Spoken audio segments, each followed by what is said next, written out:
Baik, assalamualaikum warahmatullahi wabarakatuh. Shalom, namo buddhaya, salam kebajikan. Perkenalkan, nama saya Eskiel Christian Angganjula Purba dengan NPM 2251086. Di sini saya sedang melakukan wawancara kepada pedagang kaki lima. Saya mengambil keresahan masyarakat yaitu pungli pada pedagang kaki lima.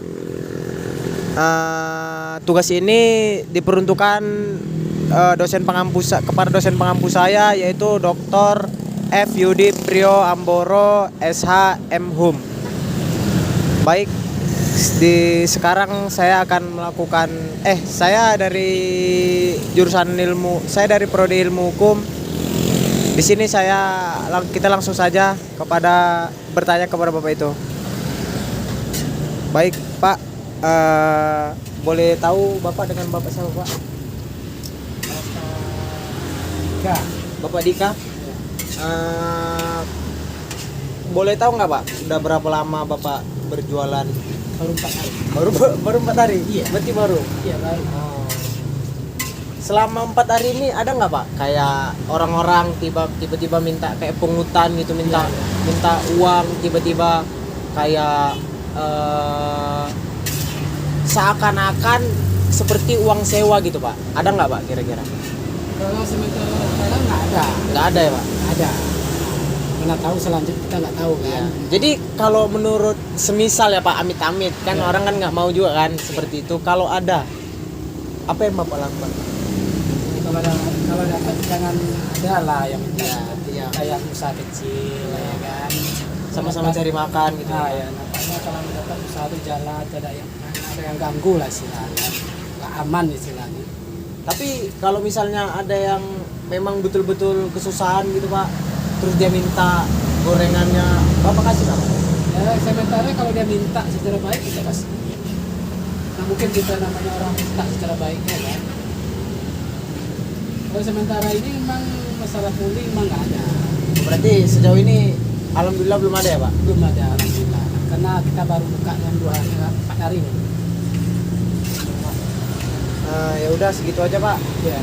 Saya harap semoga dagangannya laris terus ya, Pak. Ya, mudah-mudahan nggak ada yang ganggu silakan perjalanan di sini aman dan dapat. Nah, biarlah kami usaha kecil ini kan, Ya, Pak. biar berlanjut. Iya. Saya izin buat video nggak apa-apa, Pak? Kasih ya, Pak. Ya. Saya sedang di kawasan SP. Saya ingin mewawancarai Bapak. Siapa, Pak? Boleh tahu, Pak, namanya, Pak? Bapak Ricci. Ya. Nah, sebenarnya apa tuh namanya? Di kawasan ini ada nggak, Pak, pungli atau Bapak tahu nggak apa sih pungli itu, Pak?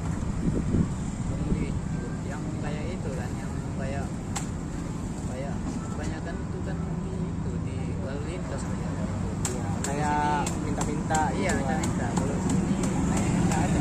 Ini nggak ada ya, Pak? Berarti sejauh Bapak selama ini bekerja di sini nggak ada gitu? Belum ada. Memang nggak ada. Berarti di sini aman gitu, Pak? Sini masalahnya aman. Sini masalahnya kan itu kawasan PT makanya aman. Jadi kalau semisal gini, Pak, semisal ada pungli itu, tanggapan Bapak gimana? Janganlah ada pungli, mana bisa ada pungli. Kalau kita sama-sama itu kan cari makan. Berarti kalau misalnya ada yang minta-minta ya itu Bapak nggak kasih gitu? Kalau dia minta cara baik-baik, kalau kita kan punya hati nurani juga ya kan. Kalau minta baik-baik, kalau buat makan wajar lah. Mana dia kelaparan gitu kan. Itu cara paksa, dia mau aku ngasih. Tapi kalau dia minta cara baik-baik, memang niatnya untuk makan aku kasih. Anggapnya sedekah gitu, Iya. Pak. Jadi berarti di sini aman lah ya, Pak? Sini memang masuk aman lah. Soal di daerah kawasan kayak aman. Ada yang Berarti di sini memang kasus pungli tidak ada gitu ya. Tapi semisalnya juga ada, menurut Bapak ini tadi nggak dikasih. Kalau misalnya dikasih pun dia yang minta-minta ini memang betul-betul secara baik gitu, Pak. Iya, kesimpulannya. Baik, Pak. Segitu aja pertanyaan saya, Pak. Terima kasih, Pak. Dia juga berasal dari Universitas Internasional Batam. Mari kita panggil Bang. Oke, Bang, boleh saya bertanya kepada Abang, menurut pendapat Abang, bagaimana jika ada oknum yang mengatasnamakan dia merupakan pengelola, tapi dia ini melakukan pungli kepada pedagang kecil gitu. Menurut Abang gimana tuh? Menurut saya sih nggak boleh ya, soalnya kan itu merugikan pedagang kecil. Ya, Kan pedagang kecil ini kan butuh uang juga kan, kayak gitu kan mengambil pendapatan mereka juga, harusnya segini jadinya berkurang, nah, kan kasihan jadinya. Iya. Selanjutnya, Abang pernah nggak sih kayak ada orang pungli gitu atau gimana? Oh pernah pasti pernah. Tapi saya nggak ngasih uang sih. Oh, minta mohon maaf gitu Iya, ya? maaf gitu. Kayak orang datang kan sumbangan mau gini-gini, ah ini nggak jelas ini. Oh, berarti nengok ini benar apa enggak Iya. dulu? Nah. Baik, Bang. Terima kasih ya, Bang. Oke, baik. Narasumber selanjutnya, saya boleh tahu Pak nama Bapak siapa? Saya Petrus. Oh, dengan Bapak Petrus. Iya betul. Jadi saya ada pertanyaan sama Bapak. Menurut Bapak atau menurut pengalaman Bapak sendiri, Bapak tahu nggak apa itu pungli? Atau adakah pengalaman Bapak yang tiba-tiba ada orang atau oknum yang datang ke sini meminta dana Betul. yang dalam PT? Nah, Boleh baik. diceritakan Pak? Baik ya, kalau untuk pungli ya saya mengenalnya itu sebagai pungutan liar. Dan juga dari pihak Polsek sendiri sering memberikan arahan atau himbauan kepada ini bahwasanya tidak dibenarkan hal-hal seperti itu. Bahkan kita kontrol dengan ada tempel no tulisan pokoknya no pungli, pokoknya dilarang keras atau apa itu. Nah untuk saya sendiri yang berkaitan dengan hal seperti itu saya tidak suka karena sangat meresahkan masyarakat. Dan untuk secara nyata kejadian yang ada di sini itu beberapa kali ada keluhan dari warga bahwasanya dari pihak tertentu datang meminta dana dengan alasan dia dari bagian kebersihan, bagian keamanan. Itu pernah terjadi di sebelah sana.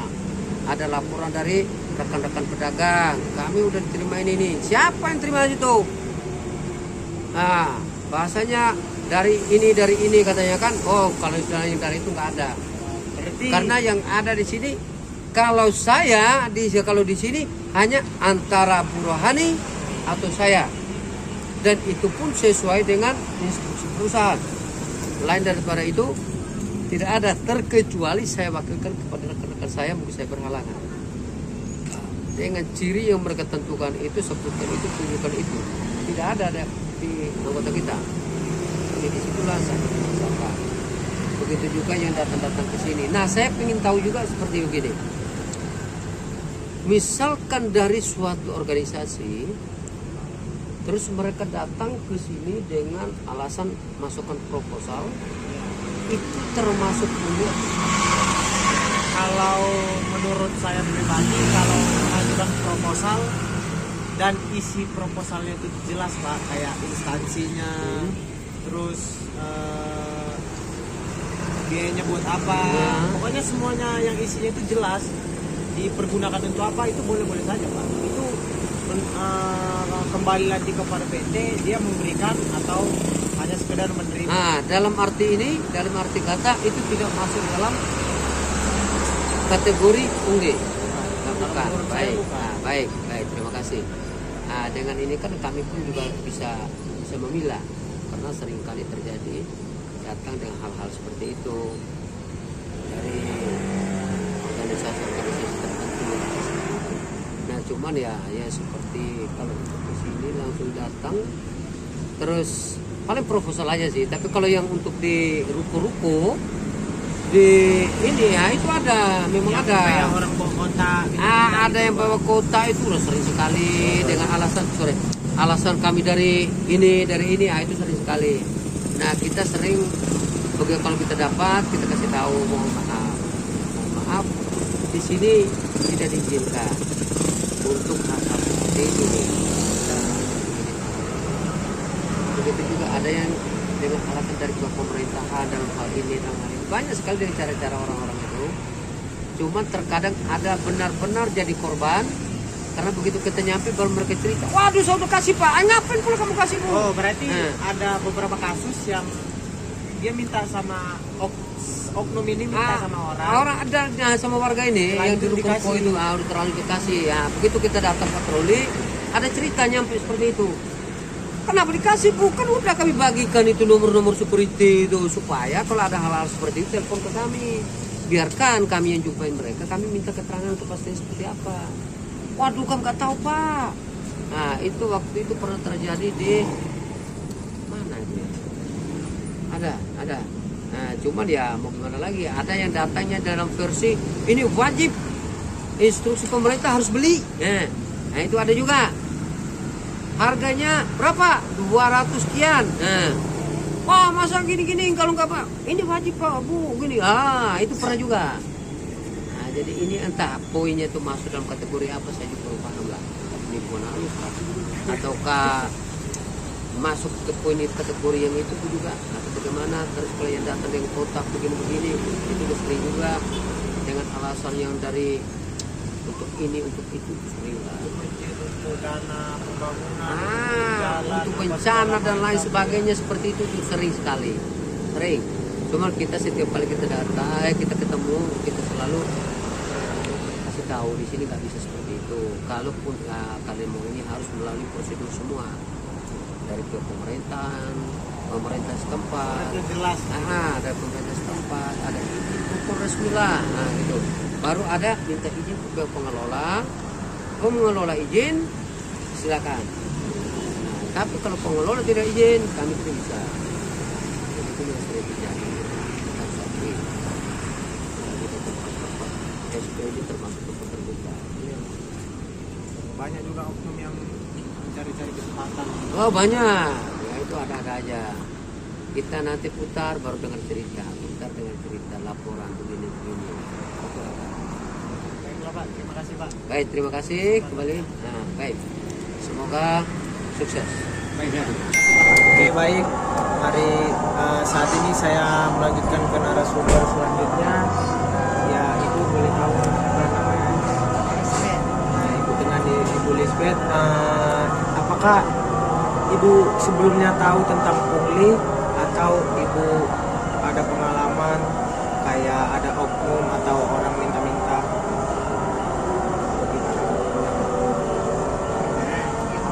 Ini tentu nggak asing lagi kan. Terus pengalaman pernah. Itu berulang sama kita sebagai masyarakat.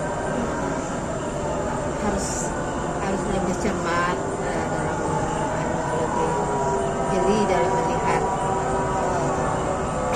yang namanya pungli, apakah dalam bentuk apa, kadang bentuk kekerasan, Ya memaksa gitu dia. pemaksaan.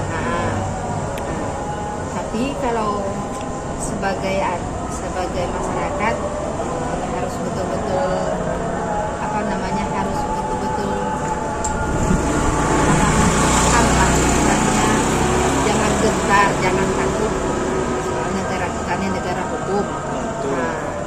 Jadi kalau ada yang minta-minta kayak gitu, Ibu nggak digubris atau pasti digubris lah, ditanya kenapa kamu melakukan minta-minta tindakan begitu, dengan alasan kasihlah sumbangan atau apa, kadang bilang pelit lah apa, bukan masalah pelitnya, kalau dalam batas yang wajar bisa lah kita kalau memang jelas kan tujuannya. jelas penyalurannya. Iya. Nah, tapi kalau misalnya kayak pemuda pengangguran minta-minta nggak jelas, itu kan meresahkan masyarakat. Iya, betul. Nah, terus yang kayak gitu kan pasti ada yang menanganinya.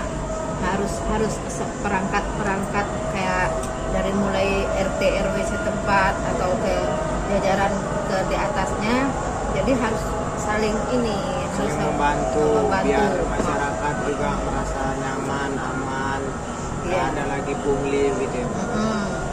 Jadi untuk itu tuh ya harus kita harus tegas, harus berani, harus melawan pungli. Jadi tidak ada masyarakat tidak resah dengan nggak semena-mena kan. Untuk itu harus kerjasama yang baik dengan Aparat pemerintahan mulai dari RT, RW, kelurahan, kecamatan gitu. Terus begitu juga masyarakat harus kekeluargaan tuh harus kerjasama istilahnya. Kalau ada saling apa itu saling membantu, saling mengisi, saling ini sama masyarakat, saling membantu. Misalnya ada pungli, jangan dibiarkan, jangan istilahnya jangan karena takut memberi kayak gitu kan. Jadi harus berani bilang tidak. Baik Bu, cukup begitu saja. Terima kasih. Iya. Oke baik, jadi kesimpulan yang saya dapat atau hasil analisa saya berdasarkan hasil wawancara yang sudah saya lakukan kepada masyarakat dan juga kepada penegak hukum yaitu security, saya mendapatkan kesimpulan bahwa sebetulnya masyarakat tidak nyaman atau resah atas akibat sekelompok atau oknum yang melakukan pungli yang mengatasnamakan institusi atau badan hukum tertentu yang meminta galangan dana dan padahal asal-usulnya tidak jelas. Terus tingkat kepatuhan hukumnya dia itu compliance karena pelaku pungli patuh tanpa kesadaran dan mereka itu harus didorong oleh petugas-petugas penegak hukum. Terus contoh kontrol sosial yang tepat kepada pelaku pungli itu menurut saya yaitu formal. Mengapa formal? Karena sudah jelas mereka itu susah dibilang atau apa tuh namanya, mereka sudah banyak plang atau banyak pengumuman di tempat-tempat umum bahwa yang bertulisan dilarang meminta dana atau dengan kata kasarnya dilarang mengemis. Tetapi para pelaku pungli tetap saja melakukan aksinya. Dan menurut saya mereka itu bisa patuh terhadap hukum jika ada petugas atau aparat yang menegakkan mereka atau yang menghadapi mereka. Sekian video dari saya. Jika ada salah kata atau kekurangan mohon dimaafkan. Terima kasih.